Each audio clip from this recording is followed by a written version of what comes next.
You are listening to the Overcome Pornography for Good podcast, episode 11, What Happens When You Stop Viewing Porn. Welcome to the Overcome Pornography for Good podcast, where we take a research-based, trauma-informed, and results-focused approach to quitting porn. This approach has been revolutionary and changed thousands and thousands of lives. I'm your host, Sara Brewer.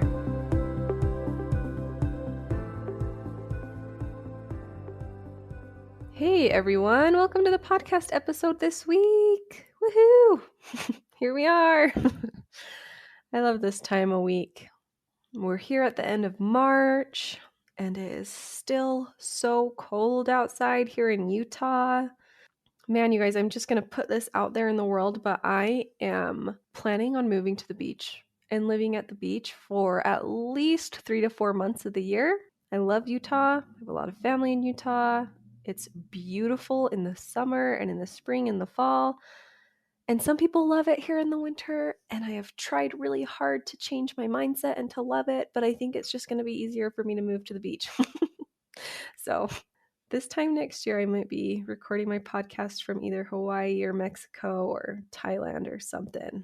I wanted to take a minute and just share a review that I received. First off, I just want to share with you guys, we are at 110 reviews on this podcast. That's amazing. It's amazing. Thank you so much for showing up and leaving me a review here. I so appreciate it. When you leave a review, it really helps me rank and it helps other people find this podcast.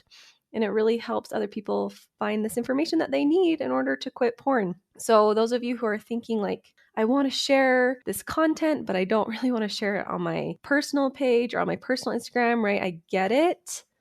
I love it when you guys do that. And it's so helpful when you do that. And I know it helps a ton of people when you do that. But if you're not there yet, one of the best things you can do to share all this stuff is to go and leave a review for me on my podcast. So I wanted to share one that I received that I've just been thinking about. Like I read it last night and I've been thinking about it all morning, all last night. The title is A Godsend. And it says, I've been through countless resources on this topic, and none of them told me that I didn't need to be ashamed of myself. I'm only 4 episodes into this podcast, and it's already changed my life.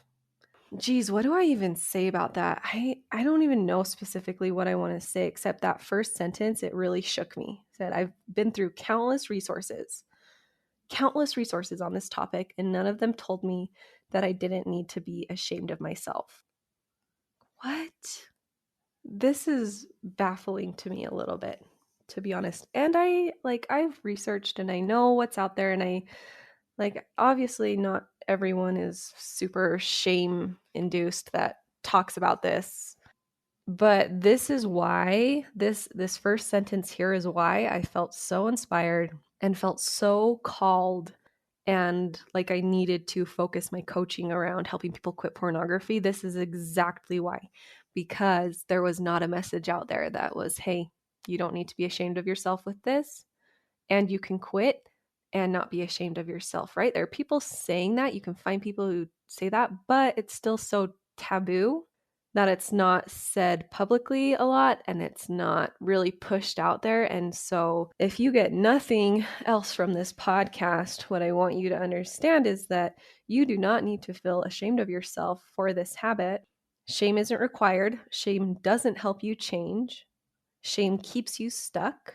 Shame keeps you hiding and avoiding. And you can quit and feel worthy and feel good and feel proud of yourself even before you've totally quit. And that's actually the best way to quit. Okay, so if you haven't left me a review yet, I would love that. Again, that would be so helpful for me. You can just go to that on Apple Podcasts. Just scroll to the bottom. It's really easy. It just takes a minute. Let's get into the content for today. Today, what I wanted to talk about was what to look out for when you stop viewing porn. So what happens when you stop viewing porn? Because I kind of want to warn you. I want to warn you a little bit, and I want to make sure you're prepared so that when you stop viewing porn and this happens, you're not caught off guard. You're not caught by surprise. So what happens when you stop viewing porn or when you stop buffering in general? Anytime you quit a buffering habit, this is what happens, is you feel terrible. You feel terrible. And the reason why is because anytime you quit a buffer, remember, if you haven't listened to the buffering episodes, that's fine. A quick recap. A buffer is anything that you do to escape negative emotions. So you're using porn as a way to escape feeling bored or feeling lonely or feeling sad or feeling shame or whatever negative emotion it is that comes up for you. And so when you stop viewing porn, you're going to feel terrible because all of those feelings are going to surface. You're not going to be pushing them away or avoiding them anymore, and they're all just going to come up and bubble up to the top. So I want you to be careful not to romanticize this. Okay, I've quit porn and I'm stopping and I'm motivated and I'm committed and I'm going to feel amazing and whole. Okay, or thinking when you do quit that that's how you should feel. You should feel great. That's just not true. Okay, when you stop viewing porn, when you stop looking at it after being in a habit for a while, after using it to avoid negative emotion, it's going to feel awful. This is a great message, isn't it? You are going to feel awful when you quit porn. And stay with me because I want to walk you through it. I want to give you some tips and tricks and just prepare you for this when this happens, okay? So remember, you feel awful because you start feeling all of the feelings that you've been running away from. So if you use porn as a way to escape doing work, you know that feeling when you have stuff you really don't want to do and you really want to avoid, and it's just like, oh, like that's just miserable. I hate doing that. When you stop viewing porn, you feel all of that. Oh, I hate this. Oh, I don't want to do this. Okay, if you're using porn as a way to escape loneliness, when you stop viewing porn, you're going to feel really lonely. When you view porn as a way to avoid shame, when you stop viewing porn, you won't be distracted from all of those negative thoughts that you have about yourself, and you'll feel a lot of shame. And this is okay. Okay, this isn't a problem. This isn't anything that you can't handle. This is what, in my program, we call this the river of misery. When my clients start quitting porn and they feel terrible, call it, we're just in the river of misery. It's like in order to get from where you are to where you want to be, you have to go through this river of misery. And why it's so miserable is because all of your crap comes up. All of the stuff that you've been telling yourself and all of the negative thoughts that you have about yourself in your life, you see them very clearly instead of avoiding them, right? So maybe like, I don't have good work ethic. I don't like my relationships. I don't like myself. All of that comes up and it feels pretty miserable for a while.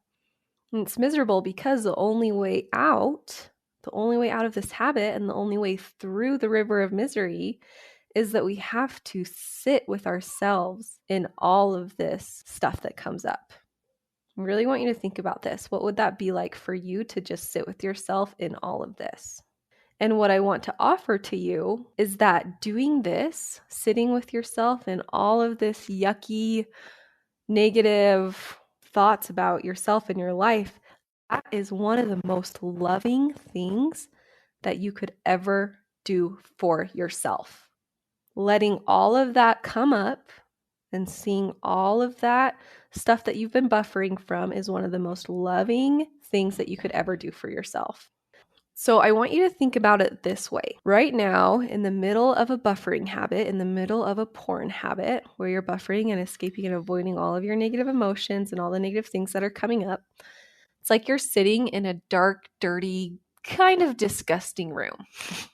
Okay, there's rats running around everywhere, and there's pizza boxes on the floor, and food crumbs, and piles of laundry. And in the buffering, what you're doing is you're keeping the lights off, and you're staying in bed, and you're just not looking at it, and you're pretending like it's not there.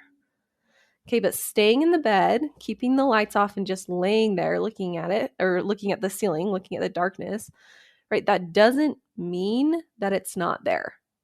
Or you can turn on the lights and you can see the mess and you can recognize it and you can look at it and you can notice it. And then eventually you can start to clean it up so that you can get out of the room and so that you can live in a clean space and so that your life can actually get a lot better. Okay, but remember, just because the lights are off and you're sitting on your bed in the dark, it doesn't mean that it's not messy. And turning on the lights and getting up to see it all, right? It might be a little bit of a shock.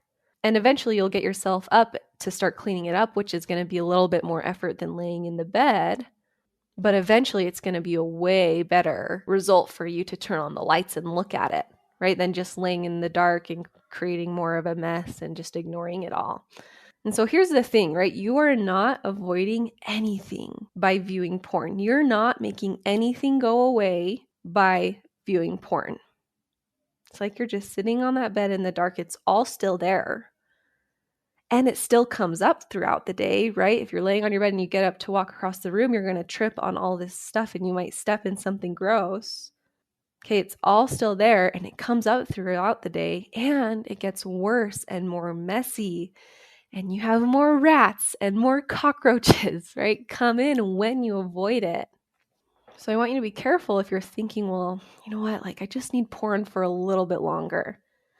I just need it for a little bit longer because, you know what, my life is really hard right now and it really helps me in my life. It doesn't. All you're doing is avoiding the stuff. What will help you the most in your life, no matter how busy you are or what's going on, what will help you the most is to take a look around, see what's really going on, start to pick things up. Every week in my program, if you're a part of my program, I send out an email. It's like a accountability email, a check-in email.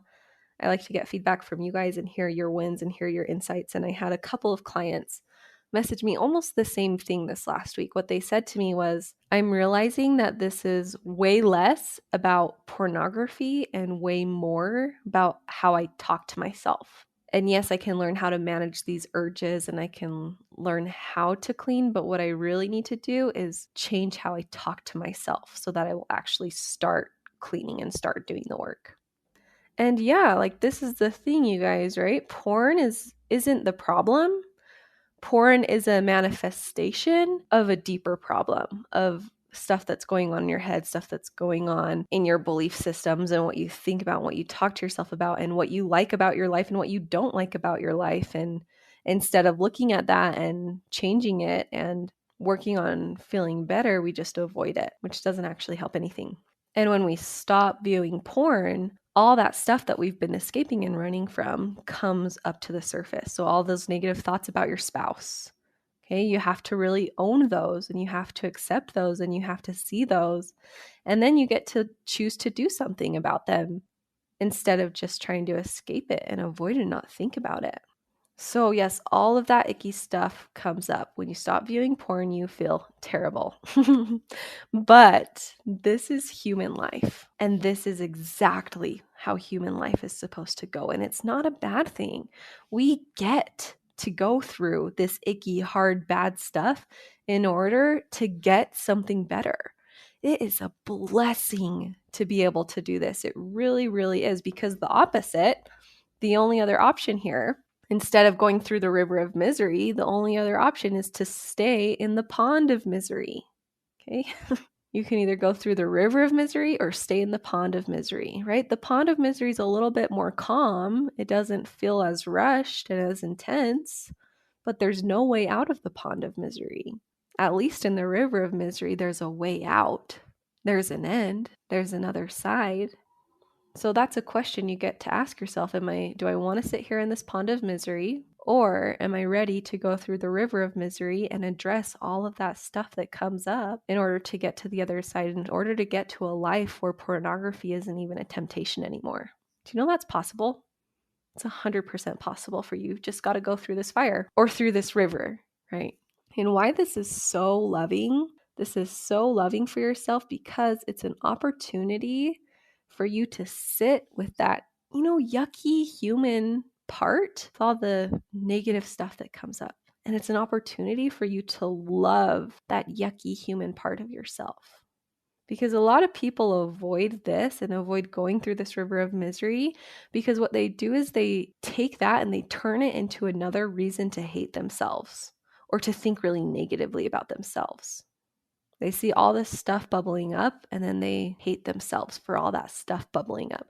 Like, imagine being in that messy room. What if you turn on the lights and you said, "Look at this disgusting mess, you pig. How could you have let it get this way?